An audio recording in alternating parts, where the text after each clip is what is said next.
Party ఆవిర్భావ దినోత్సవాన్ని పురస్కరించుకుని సిద్దిపేటలో బీఆర్ఎస్ నియోజకవర్గ స్థాయి ప్రజా ప్రతినిధుల సభ నిర్వహించారు. ఈ సమావేశంలో మంత్రి హరీష్ రావు ముఖ్య అతిథిగా పాల్గొని మాట్లాడారు.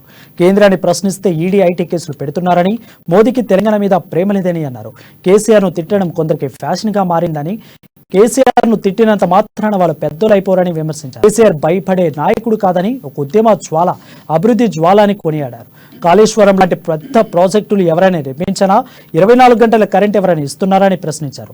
తెలంగాణలోని సంక్షేమ పథకాలు దేశంలో ఎక్కడా లేవని తెలిపారు. కొంతమంది కేసీఆర్ కంటే ముందు ఒక ముఖ్యమంత్రి ఉండే, ఇనుప బూట్ల చప్పుళ్లతో చరిత్ర రాసిండు ఆయన. కానీ ఈరోజు మన కేసీఆర్ రైతు నాగలితో ఆకుపచ్చ చరిత్ర రాసిండు కేసీఆర్. ఈ ఆకుపచ్చ చరిత్రకు సిరా ఏంటిది అంటే కాళేశ్వరం నీళ్లు.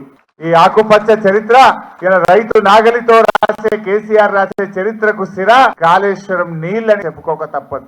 ఇంకో మాట చెప్పాలి, ఎప్పుడన్నా ఎవరైనా ఒక విజయం సాధిస్తే ఏమంటారు? విక్టరీ.